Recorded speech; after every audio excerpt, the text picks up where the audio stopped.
À l'autre bout du département, une petite fille a été renversée par une voiture. Par la route, il faudrait plus de 2 heures. L'hélicoptère, lui, sera sur zone en 25 minutes.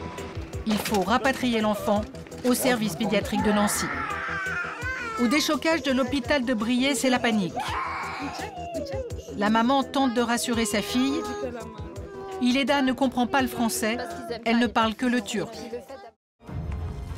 Ils voulaient sortir des plateaux, prendre l'air, tâter le terrain. Ils ne vont pas être déçus.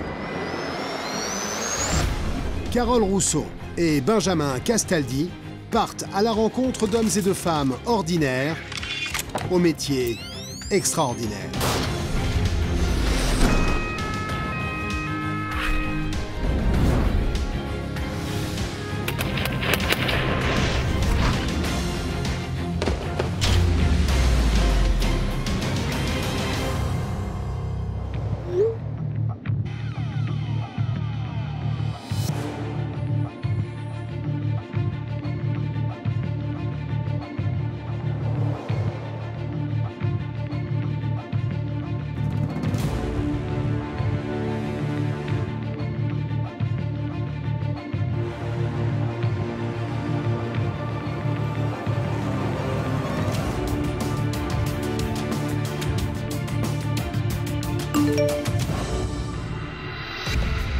Aujourd'hui, immersion immédiate dans l'un des plus grands centres hospitaliers de France, le CHU de Nancy. Dans cette agglomération de plus de 400 000 habitants, le service des urgences tourne à plein régime. C'est là que je vais vivre pendant 96 heures. Ah oui, c'est cassé. Je vais apprendre à me protéger du virus Ebola. Je vais assister au sauvetage d'une petite fille renversée par une voiture. Il a un drôle de sourire, ce petit bonhomme. Me cramponner dans l'ambulance sur les petites routes de Lorraine. Partager le stress des soignants devant la douleur des patients et la détresse sous toutes ses formes. Qu'est-ce que j'ai? Et quand j'aurai un coup de blues, je pourrai compter sur Benjamin. Nous sommes toujours connectés. Plongés dans un univers qui ne dort jamais, où le contre-la-montre est la règle, où la vie ne tient souvent plus qu'à un fil.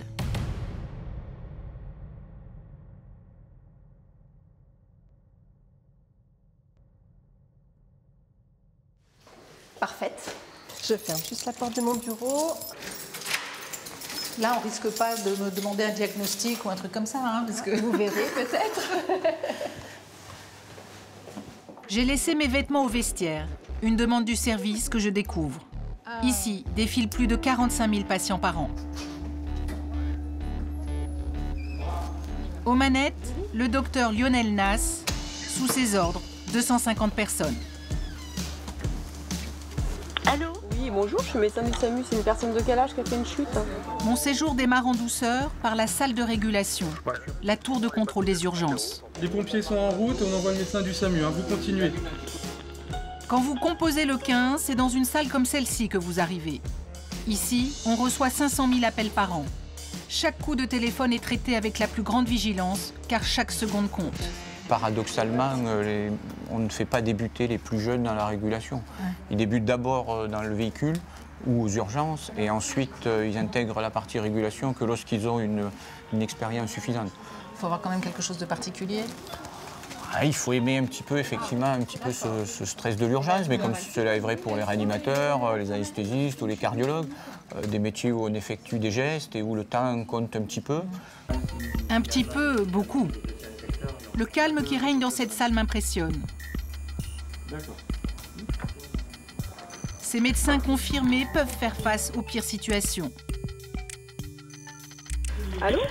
La 110 a tenu une dame qui appelle pour sa mère, 97 ans, elle est sous O2, là, elle ne sait pas me dire si elle respire ou pas, elle est inconsciente. Allô?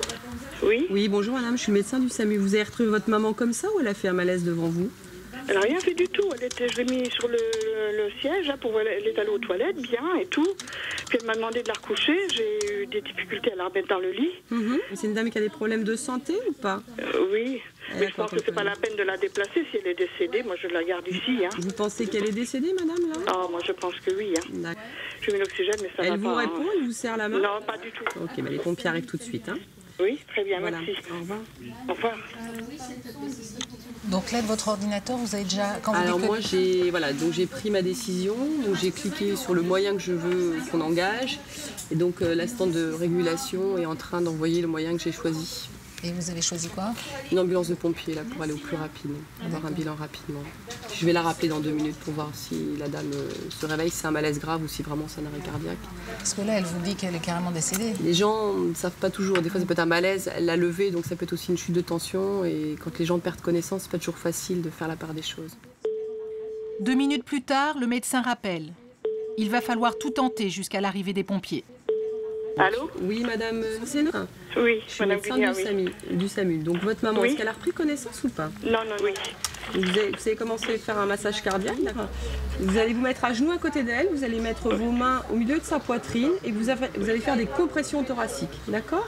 Oui, Donc oui. il faut appuyer avec vos 2 mains sur le milieu de la poitrine et vous allez compter et 1, et 2, et 3. Et vous n'allez pas vous arrêter jusqu'à ce que les pompiers arrivent ainsi que le médecin du SAMU.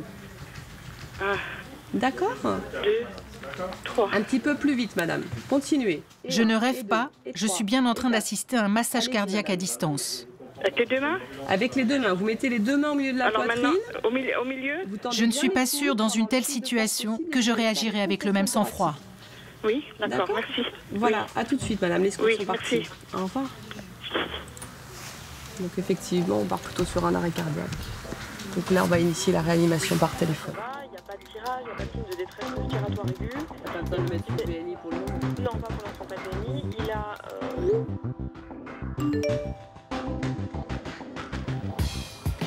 Deuxième étape, le cœur des urgences. C'est là que les médecins se relaient toutes les 12 heures. Aujourd'hui, c'est le tour de garde d'Anne-Lise Véronèse. Diplômée depuis 2 ans, elle a fait sa spécialisation en médecine urgentiste dans ce service. Ce qui est bien, c'est qu'on peut les mettre tous les deux dans une... Docteur Véronèse, bonjour. Bonjour. On est où là? Dans le bureau central, service d'accueil des urgences, c'est un petit peu le centre névralgique des urgences. Donc là, c'est le tableau des patients qui sont en salle d'examen, en box d'examen. Donc on va voir les différents box, le nom des patients, leur âge, leur sexe. Là, on a toute une catégorie de cases qui vont représenter qui les a pris en charge. Est-ce que le médecin l'a déjà vu? Est-ce que c'est les étudiants? Est-ce que l'infirmier l'a installé? Tout ça. Le recours pour lequel ils viennent. On voit par exemple qu'il y a une dame qui vient pour une crise d'épilepsie. Et puis après, est-ce qu'il y a des examens à faire, des consultations, des examens de biologie, des radiologies? Ceux qui sont à faire, ceux qui sont faits, et puis ce qu'on pense que c'est, donc une crise d'épilepsie, et ce qu'on attend encore pour les patients. Voilà. Une admission sur 3 relève de la médecine générale. Il n'y a pas danger de vie ou de mort, mais il faut agir vite. Fractures, blessures, coupures, ces accidents de la vie quotidienne sont pris très au sérieux. Ils sont traités dans la filière courte. Ah oui, c'est cassé. Ah bah ça va rester comme ça. Non mais si ça fait mal, on peut percer l'ongle par contre. Bonjour monsieur.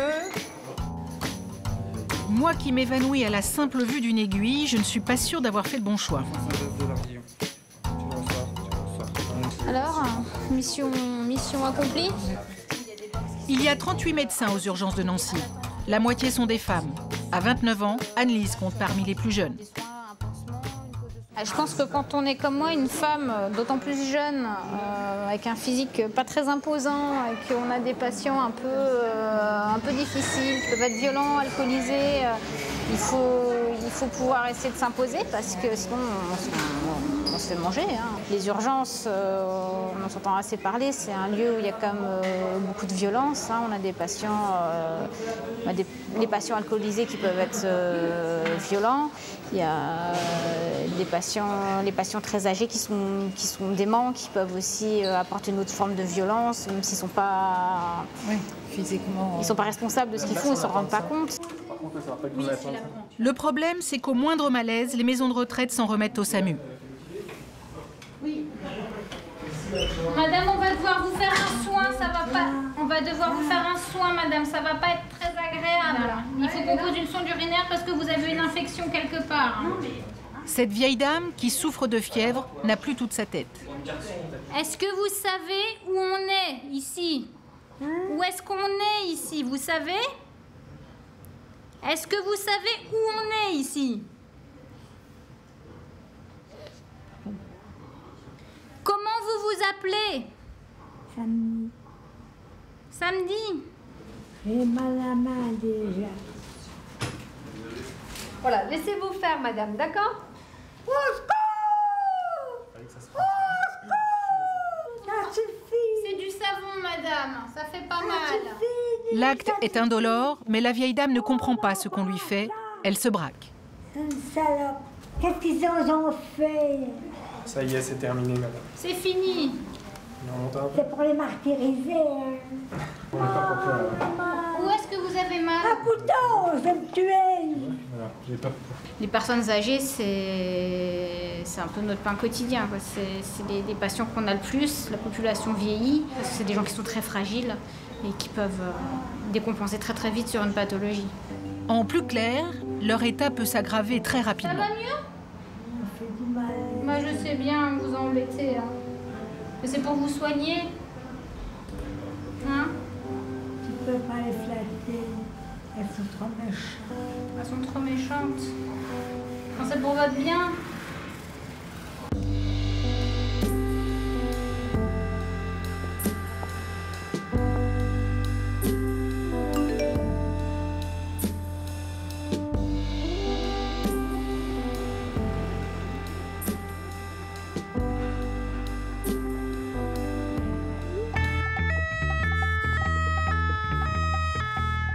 Pas de service d'urgence sans ambulance. Les SMUR sont de véritables hôpitaux roulants.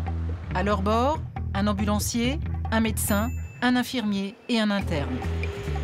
Leur mission, arriver le plus vite possible là où une fille est en danger. À chaque changement de garde, étape obligée, la checklist.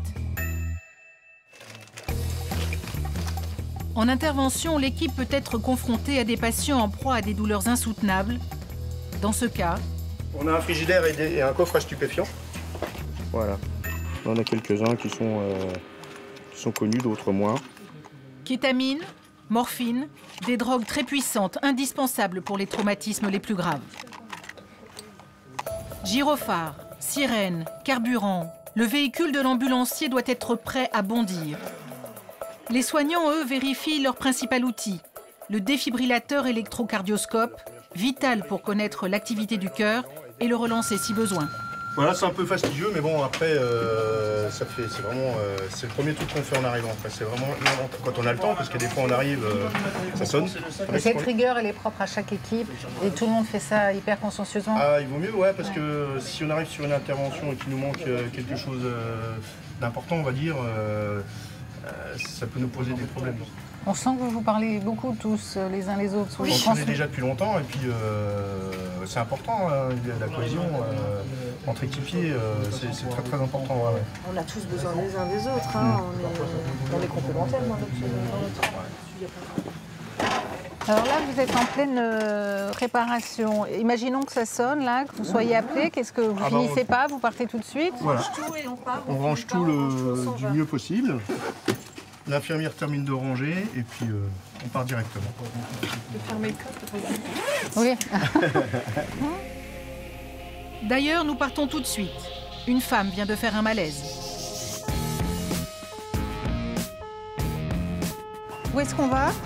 Alors on va sur voie publique. Une dame, a priori, qui ferait une hématamèse, c'est-à-dire qui vomit du sang. L'équipe n'en sait pas plus, car dans l'urgence, la famille n'a pas su décrire les symptômes. Alors chaque seconde compte. C'est au beau milieu d'un cimetière que l'accident est arrivé. C'était la camionnette blanche, là. Entendu. Là, vous appréhendez chaque cas avec une forme de stress ou... Il y a toujours un petit peu de stress, parce qu'on ne sait jamais sur quoi on va tomber. Mais après, il y a beaucoup... Là on n'a pas réussi à avoir d'éléments parce que les gens étaient paniqués. Alors soit c'est la panique justifiée, auquel cas on va aviser. Soit, comme c'est souvent le cas, c'est la panique qui n'est pas forcément justifiée. En tout cas, il n'y a pas forcément d'urgence vitale. Mais bon, dans le doute, il vaut mieux être engagé. Les pompiers arrivent souvent les premiers. Ils sont déjà en action et viennent de placer la femme dans leur véhicule, à l'abri du froid. Alors, vous n'avez pas eu de douleur dans la poitrine du tout, hein? non. D'accord. Et quand vous avez vomi, là, vous avez vomi brutalement? Oui, apparemment, oui. Vous avez déjà des nausées avant, vous m'avez dit? J'avais l'impression d'avoir trop mangé. D'accord. Vous êtes connu pour faire de l'anémie? Non, pas spécialement? Non, pourquoi? Parce que vous êtes un petit peu pâle et a priori votre hémoglobine est un petit peu basse aussi. Alors comme en plus vous avez perdu du sang, c'est pour ça que je vous pose la question. Reste à savoir pourquoi vous en avez perdu. De ce que vous me dites, il y a des histoires de douleurs d'estomac, des choses comme ça peut correspondre à un ulcère qui saignerait au fur et à mesure et qui vous met en anémie. Donc il va falloir qu'on vérifie tout ça. Pendant que l'équipe du SAMU cherche les causes du malaise, les pompiers prennent en charge la famille de la victime. Oui, on va aller au déchocage parce qu'il faut qu'elle soit quand même surveillée. Il faudra peut-être la transfuser, on va voir. Mais bon, déjà, c'est déjà de faire des examens complémentaires. Là, elle est relativement stable, il n'y a pas de pronostic vital engagé pour le moment.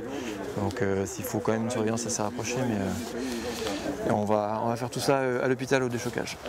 Le déchocage, c'est l'antichambre de la réanimation. Un lieu où l'état du patient est surveillé à la loupe. Ça va?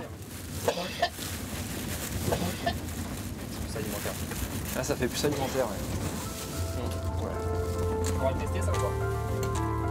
Bon, on va pas regarder ça. Ouais. L'équipe médicale ne connaît toujours pas l'origine du malaise. Au déchocage, des examens approfondis seront réalisés. Une chose est sûre, cette dame ne rentrera pas tout de suite chez elle.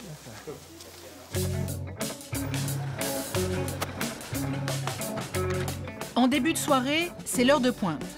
Entre la valse des ambulances et le ballet des brancards, une personne joue un rôle crucial, l'infirmier d'orientation et d'accueil.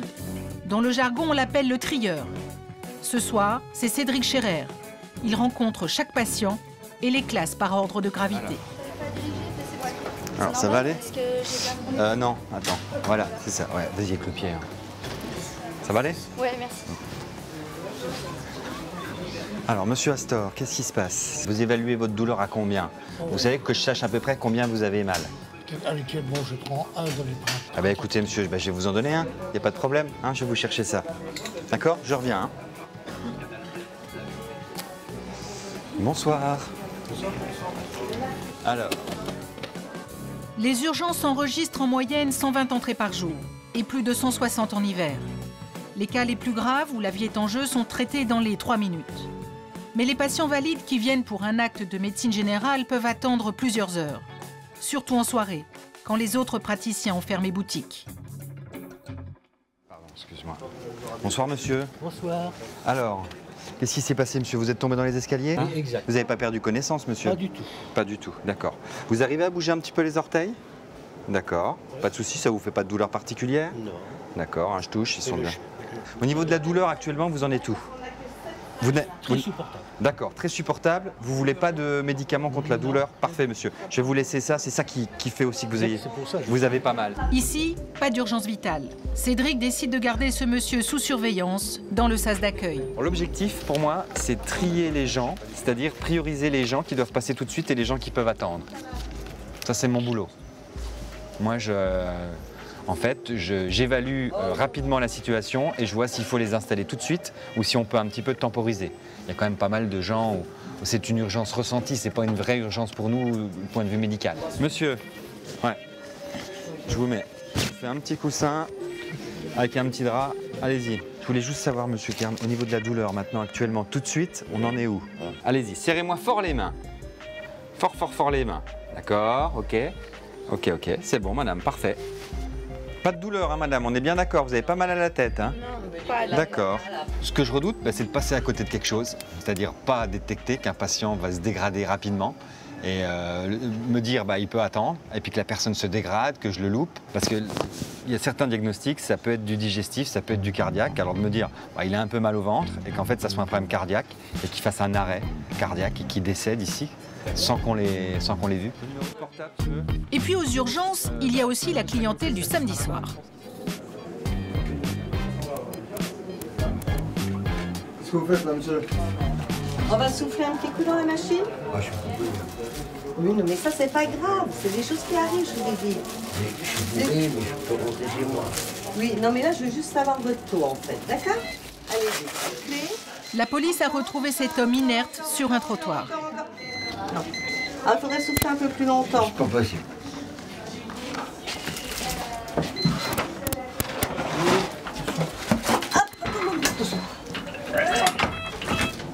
Vous pouvez venir, messieurs? Ça va aller jusqu'ici? Allez.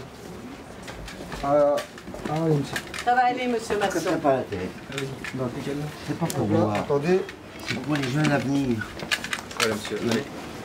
Monsieur, est-ce que vous avez beaucoup consommé ce soir? Beaucoup. Oui, beaucoup. D'alcool fort plus? Oh, je m'en fous. Ouais, mais moi je m'en fous pas. Bah écoutez, monsieur, j'ai commencé par aller au Flunch. Ouais. J'ai pris une tempête de rouge. D'accord. Ah bah, je vais aller voir pour vous trouver une place. Regarde, parce que comme ça... Alors, dans cette situation-là, on calme la crise et on les revoit le lendemain, une fois qu'ils ont dégrisé. Hein, on perd 0,15 d'alcoolémie par heure. La particularité de ces patients-là, c'est qu'il faut qu'on évite qu'ils vomissent dans leurs bronches. Hein, ça veut dire inhaler pour nous. Donc on va peut-être le mettre un petit peu en PLS sur le côté. Comme ça, s'il vomit, il ne vomira pas dans ses poumons, ce qui peut le tuer, quoi. À 1h30 du matin, tout s'emballe. Une dame seule et paniquée a appelé le 15. C'est le grand patron qui est de garde ce soir. De quoi s'agit-il, là? Une petite dame qui a une douleur thoracique, un malaise.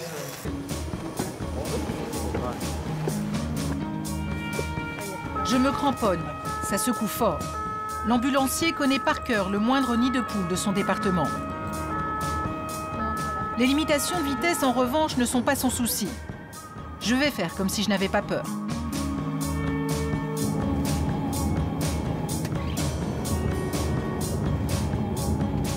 Et là, qu'est-ce qui a justifié l'intervention? Alors, douleur thoracique, ça reste un motif assez habituel. Parce que si c'est un infarctus, c'est une filière très particulière qui va directement dans le service de cardiologie. Et donc, on ne peut pas se permettre de le faire arriver aux urgences, sinon on perd trop de temps derrière.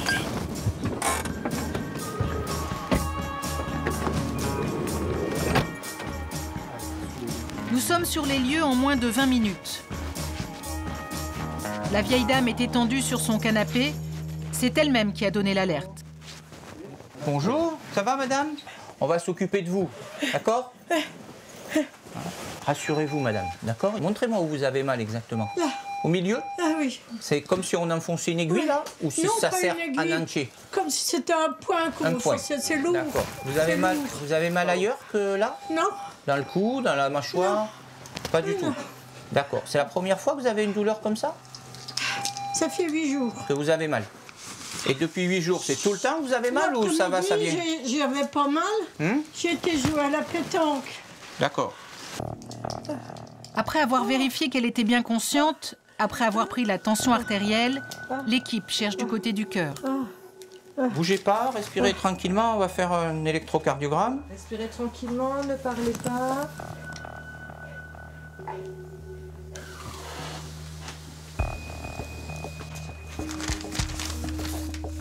Mais sur l'électrocardiogramme, aucun signe d'infarctus. Madame Lemont, l'électrocardiogramme, il est bien, d'accord? Il n'y a pas de problème au cœur, d'accord? Qu'est-ce que j'ai? Il n'y a rien au cœur là, hein, l'électrocardiogramme. Qu'est-ce que j'ai? Il est tout à fait normal. Oh, j'ai mal. Difficile de trouver sa place dans un moment pareil. Respirez doucement. Madame, ce qu'on va faire, on va vous mettre sur le brancard, hein, et puis on vous amener dans l'ambulance, pour vous amener après à Nancy à l'hôpital, ok? D'accord? Dans la maison. Ben, vous allez nous donner les clés, on va fermer, puis on va vous redonner les clés, d'accord? On entre brutalement dans l'intimité des patients. Alors autant repartir sur la pointe des pieds. Ah voilà. Ah merde, presque. Ouais. Voilà, c'est bon. Il est temporisé. Dans l'ambulance, la situation s'aggrave. Et l'état de la route n'arrange rien.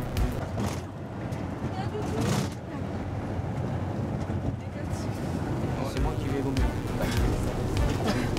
Ça va faire la fête. Tu veux vraiment regarder la route? Durant le trajet de retour, la chaîne des secours se met en place. Le service d'accueil des urgences a prévu une entrée prioritaire. Elle est toujours là. Plus forte, un peu moins forte. Un peu moins forte, mais toujours présente. On est arrivé, madame. On est arrivé. L'admission ne se fait pas au pas de charge, mais presque, car la situation est préoccupante. C'est conforme à ce que vous pensiez ou c'est un peu plus embêtant que ce que vous pensiez? Non, bon, nous, on n'a pas d'origine coronarienne évidente. On va contrôler l'échocardiogrammes, voir s'il y a une modification par rapport au premier tracé. Et puis attendre les résultats du bilan sanguin, compléter l'imagerie.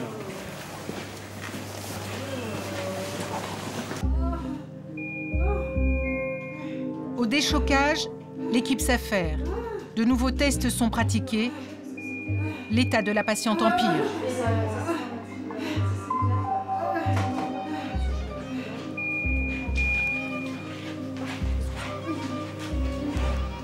On assiste à une intervention qui est quand même assez pénible parce que pour l'instant, ils ne savent pas ce qu'elle a. Non, la bio du 24, il y avait une tropo qui était normale. Madame Lemont, ça va?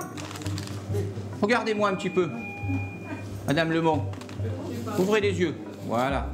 Les équipes, elles sont fidèles à ce qu'on pressent et perçoit d'eux depuis que nous sommes arrivés. Donc, des gens très calmes, très doux, très à l'écoute, très rassurants. Il est presque 3 h du matin et ils sont d'attaque. Moi, beaucoup moins quand même. Au bout de 10 minutes, un nouvel électrocardiogramme parle enfin. Ah ben voilà, maintenant, ça y est, on sait ce qu'elle a. Ouais, voilà. C'est dingue, hein. Ça fait plus, mode métabolique, quoi, là.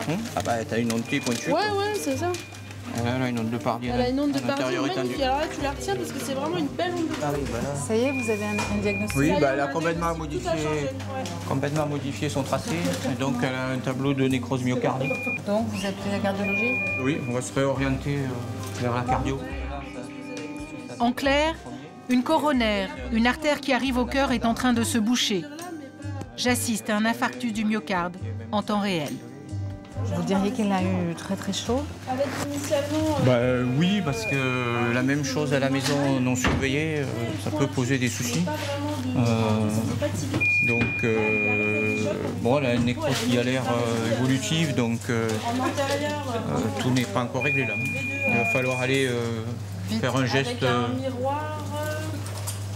sur la coronaire pour essayer de déboucher la coronaire. Le travail des urgentistes s'arrête ici. La patiente sera opérée dans l'heure par le cardiologue de garde et ressortira de l'hôpital 10 jours plus tard.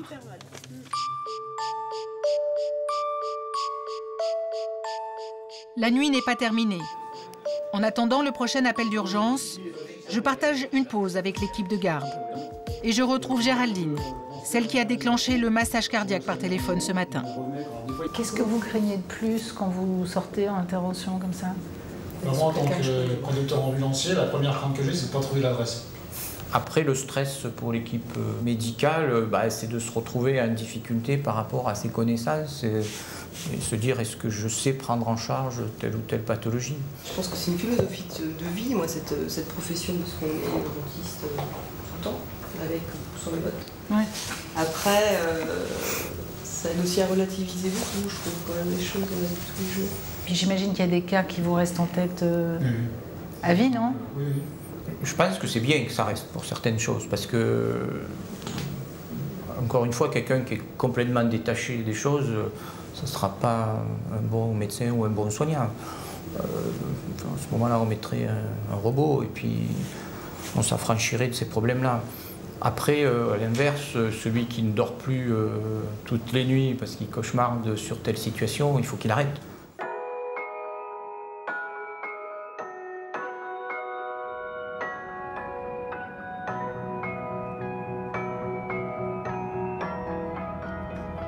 J'ai dormi 3 heures, mais comme tout le monde est sur le pont, je reprends du service. Aux urgences, les 35 heures, on ne connaît pas. Autour de moi, toutes ces femmes travaillent au moins 60 heures par semaine.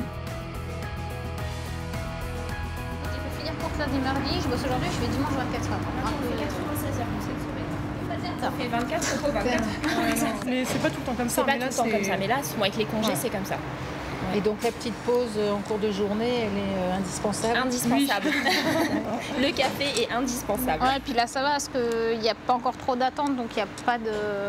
C'est ça, en fait, le problème c'est que la machine à café est au milieu de la salle d'attente des familles et que quand il y a beaucoup de monde, et ben, même si ça fait 10 heures qu'on bosse, qu'on ne s'est pas posé, qu'on n'a pas mangé, que voilà, il y a toujours cette culpabilité de passer devant les familles qui ont l'impression qu'on ne fait rien et qu'on boit des cafés pendant qu'ils attendent. Et que... À ce point-là, oui. Ouais. Bah oui.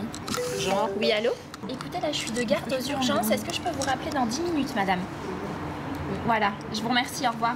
Toi aussi, ta banque, ton machin, ton truc qui t'appelle toujours au mauvais moment. Voilà. La banque, l'assurance, et tu ne peux pas décrocher. Donc là, c'est la vie privée qui en prend un coup. C'est-à-dire que vous n'avez pas le temps. Ah bah, c'est sûr que nos vies privées, elles en prennent un coup. C'est sûr. Quand on fait 24 heures un jour sur deux... Vous n'avez rien le temps de faire. Non. Bah, on n'a pas le choix, on est obligé de le faire. Mais Donc ma fille, elle est trimballée entre les grands-mères, avec mon mari qui gère, heureusement qu'il gère bien. Et oui, la vie privée, on prend largement un coup, c'est sûr. Et votre mari, il dit rien? Il est très compréhensif, mon mari. Mais oui, mais c'est pas évident pour lui non plus, c'est sûr. Il est dans le milieu non, aussi? Du tout, et heureusement. C'est peut-être pour ça qu'il est compréhensif. C'est pour ça qu'il est compréhensif, tout à fait. Ah oui, parce que sinon il le serait moins? Bah sinon il serait là avec moi. Mais est-ce que cette énergie que ça vous demande dans le travail, vous devez aussi le mettre dans la vie privée? Et là, ah oui, complètement. Ça m'aurait étonné. Ouais. La famille est encore avec ou pas? D'accord, bah écoute, j'arrive. Moi je suis vieille interne, ça touche à sa part. Le est encore branché, c'est tout plat? Ça marche. Écoute, je suis là, j'arrive. Je laisse le docteur Véronèse retourner au feu. Moi, j'ai rendez-vous avec Benjamin, enfin presque. J'enchaîne les nuits blanches pendant que lui se la coule douce à Tahiti. Allô? Ouais, salut Benjamin, ça va? Et toi, ça va bien? Ça va bien, ça va super. C'est bien, blouse blanche. T'as vu ça? Petite, je voulais être médecin, donc je trouvais ça absolument génial. Bon, j'ai un peu peur du sang, un peu peur de... Même les petits bobos que j'ai pu déjà commencer à voir et me donnent un peu la mal au cœur, mais je prends sur moi. Benjamin, tu acceptes que de jolies infirmières te prennent en photo? Oui, bien sûr. Allez, venez voir les filles. Attendez, je vais faire un selfie avec vous.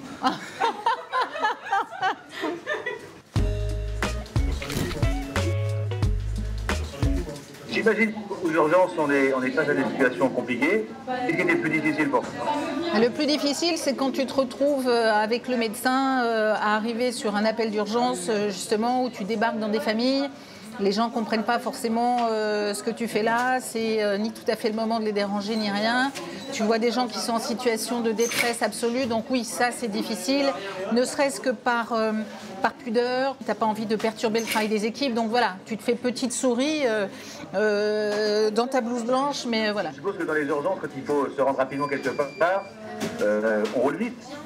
Ça roule vite, ça roule très très vite. Et je peux te dire que quand tu es à Nancy et qu'il ne fait pas beau et que tu es en pleine nuit noire et qu'il y a un brouillard et que tu ne vois pas à 20 mètres, oui, c'est très impressionnant. Donc, ouais, j'en menais pas large, hein, très honnêtement. Bon, allez, c'est bon, on ne vous dérange plus. Bon, bah, je vous laisse travailler. Hein. Allez, salut. À bientôt.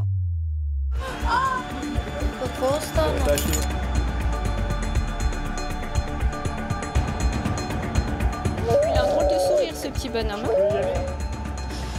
Je suis malheureusement pas très optimiste qu'on puisse le sauver.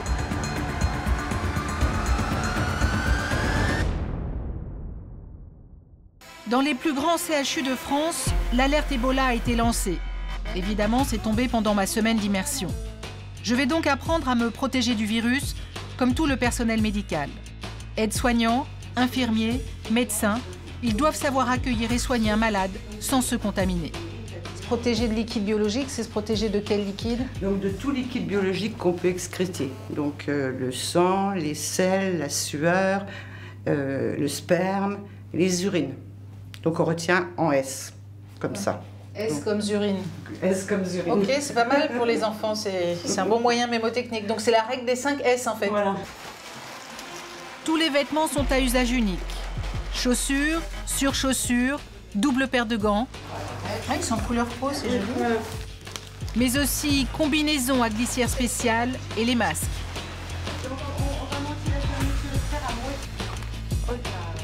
On va bien pincer la barrette sur le nez.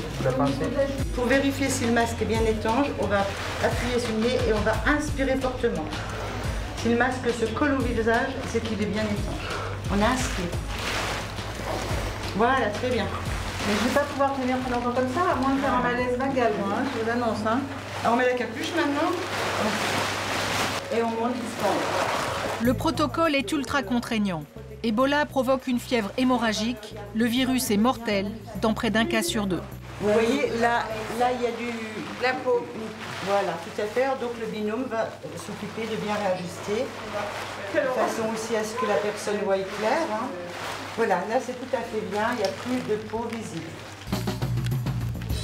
Sur 10 000 personnes contaminées, plus de la moitié n'a pas survécu.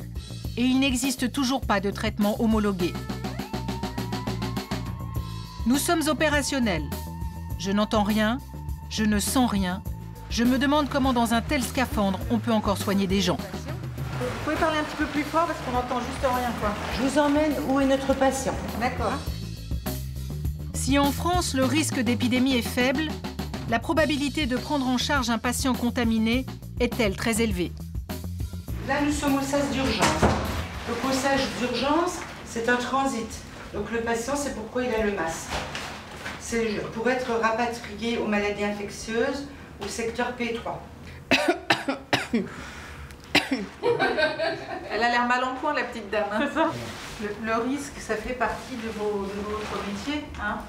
Et le risque Ebola, il est plus effrayant que les autres? Oui, les soignants sont quand même en première ligne au niveau de la contamination. Donc nous, on a quand même relativement peur. Enfin, moi, personnellement, voilà, c'est quand même quelque chose qui fait peur à tout le monde. Et le fait d'avoir une formation et de s'entraîner, bah, ça nous rassure quand même. Et on commence à avoir la buée là. Hein. Oui, parce que ça fait... Ça descend. Oui, ça va. Rien que la perception, elle est changée hein, au niveau du bruit, au niveau même du toucher. On est vraiment on est complètement goncé, on ne pourrait pas faire grand-chose. Hein. Ça se passe bien? Un petit peu chaud. Un petit peu chaud, oui, ça m'étonne. Un petit peu. Ah ouais, vous êtes tout mignon comme ça. Hein? Vous êtes habillé, vous déjà? Vous avez fait le... Ah oui, on s'est même habillé nous depuis longtemps sur d'autres types de procédures. Dans le SRAS ou les problèmes NRBC chimiques. Du côté SAMU, on est formé à l'habillage, oui.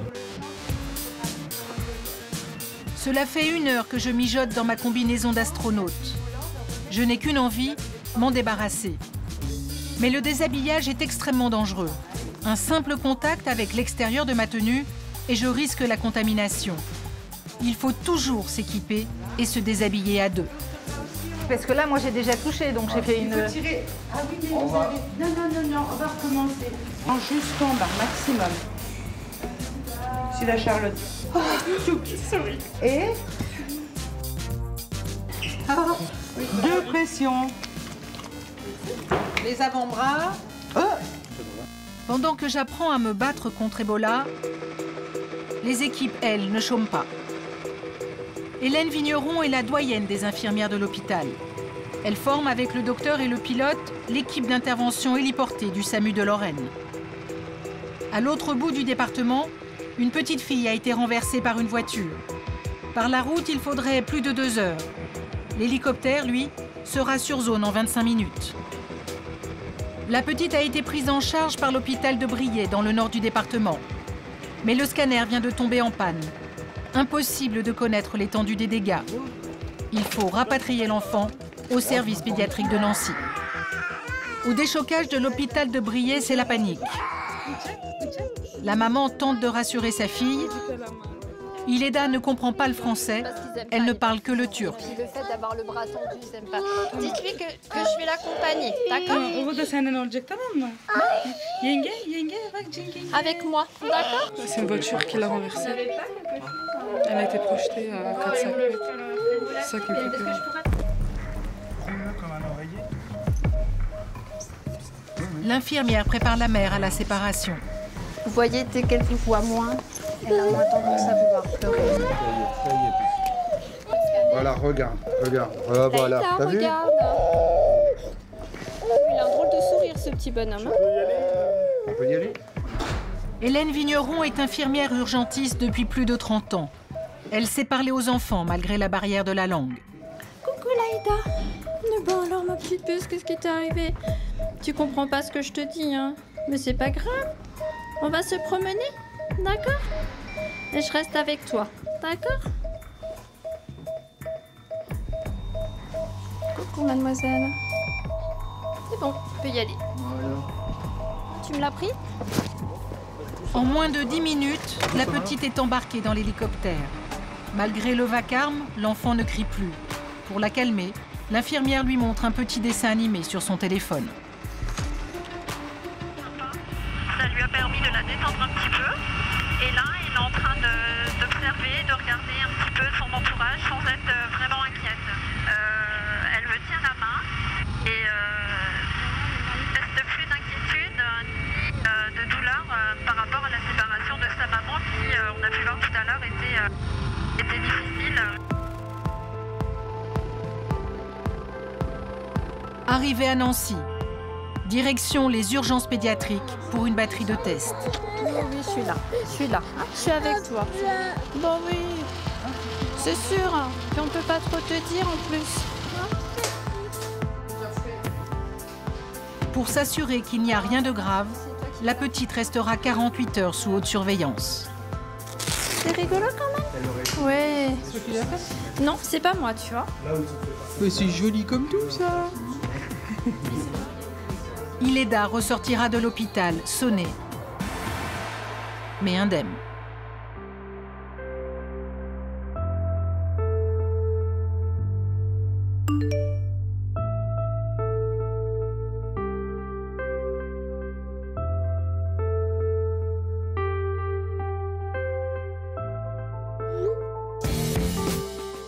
Au bureau central, une nouvelle course commence, la chasse au lit. De nombreux patients doivent être hospitalisés, mais il n'y a pas de place dans les étages. Cet embouteillage paralyse le circuit des soins. En 5 ans, l'affluence journalière aux urgences a presque doublé. Si le patient est clôturé, le patient Oui, qui te montre en patient, usine, donc oui. ça me fait 2 lits, tu peux mettre ta dame et je peux mettre mon monsieur. D'accord. Les médecins de garde placent au cas par cas les malades les plus urgents. Pendant ce temps, le sas d'accueil se remplit inexorablement. La population âgée augmente et c'est particulièrement criant en hiver.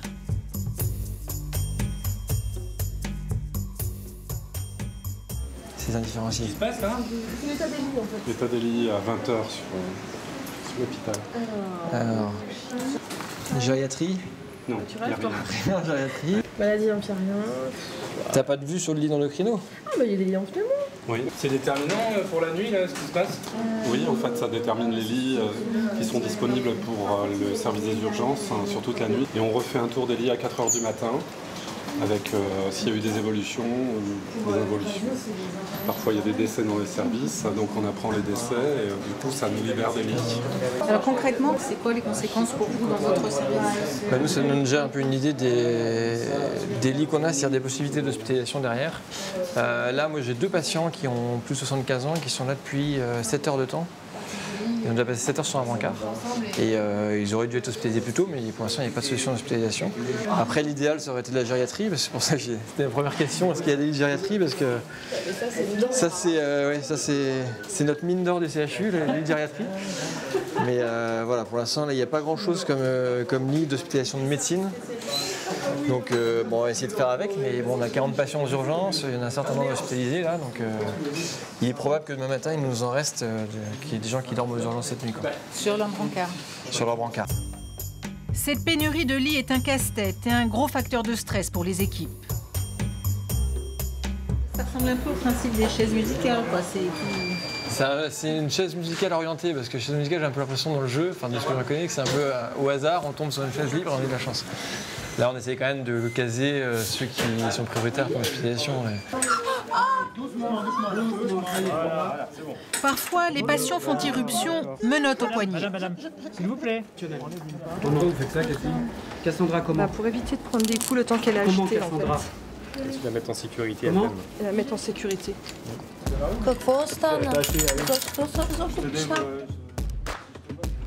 Lors d'un contrôle de police, cette jeune femme venue d'Europe de l'Est a tenté de s'enfuir et s'est blessée à la jambe. Avant toute audition, il faut la soigner. Désinfectant, antidouleur. Là, on est juste en assistance pour ça.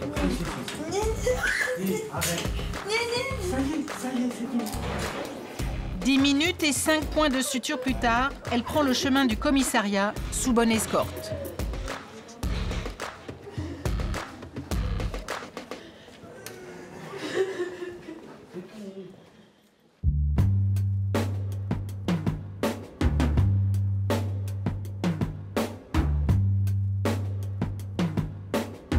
Aux urgences, les gardes durent 24 heures. 12 au bureau d'accueil et 12 en intervention sur le terrain. Pour le docteur Véronèse, la nuit ne fait que commencer. Ok, mais écoute, c'est parti. Ah bah ouais. On y va. Ah, ça va voir bien là. Hein, je refuse d'apparaître à la télé en train de manger un kebab. De toute façon, pour le dîner, c'est raté. Il est 21h30 et c'est le deuxième appel. Cette nuit, les urgences cardiaques s'enchaînent. Soirée à thème.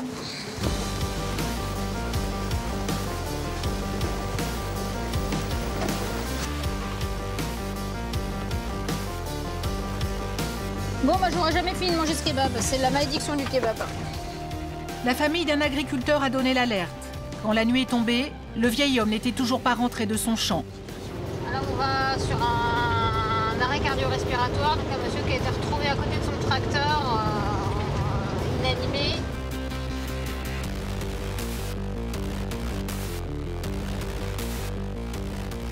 Quand nous arrivons, les pompiers essayent de faire redémarrer le cœur depuis plus d'un quart d'heure.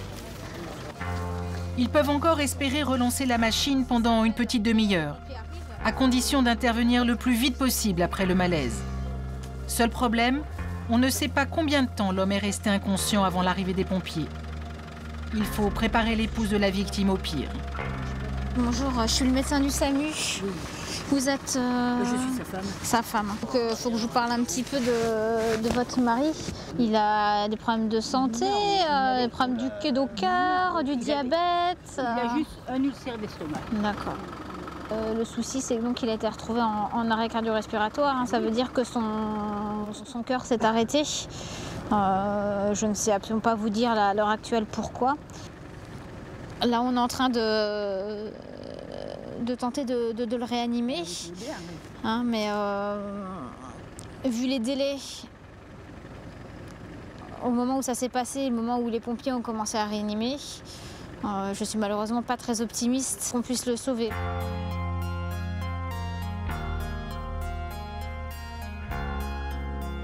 Les médecins urgentistes vont faire une dernière tentative. On remet un coup d'adré et puis si ça fait rien, on arrêtera là. L'adrénaline, c'est le remède de la dernière chance. On n'a pas réussi à faire repartir son cœur. Je suis désolée de devoir vous annoncer ça, mais votre mari est décédé. Parce que ça fait 2 ans ensemble.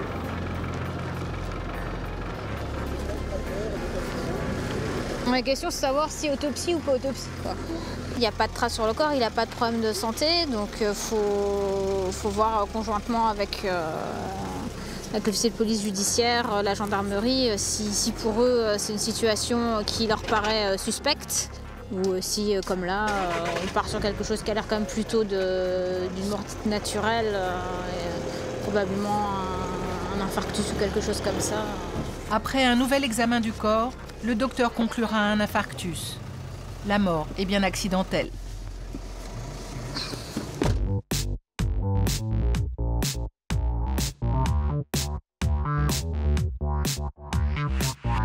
Pour tenir, les équipes doivent être soudées, à l'hôpital, mais aussi au dehors. Ce soir, des internes fêtent leur fin de stage.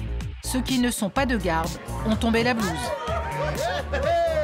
On se lâchait complètement. Oui. Afin de relâcher un petit peu la pression qu'on accumule tout au long de nos journées, qui sont parfois très difficiles.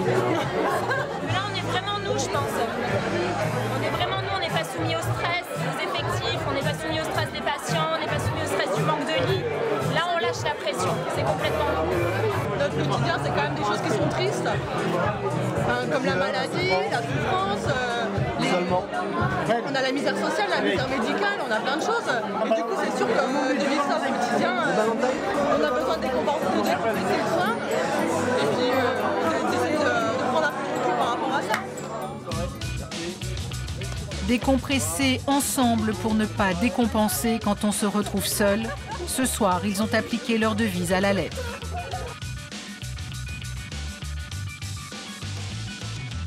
De ces 96 heures passées aux urgences, je garderai en mémoire ces accros de l'adrénaline. Ces soignants qui n'attendent ni reconnaissance ni remerciement pour se démener au service des autres. Depuis mon départ, l'équipe a enchaîné les accidents cardiovasculaires, les drames de la route, les accouchements à domicile et beaucoup de nuits blanches. Le dispositif Ebola a été déclenché. Vraie frayeur mais fausse alerte. Heureusement, ce n'était qu'une simple crise de paludisme. Bon, je vais reprendre des forces avant ma prochaine immersion. Alors, à toi de jouer, Benjamin.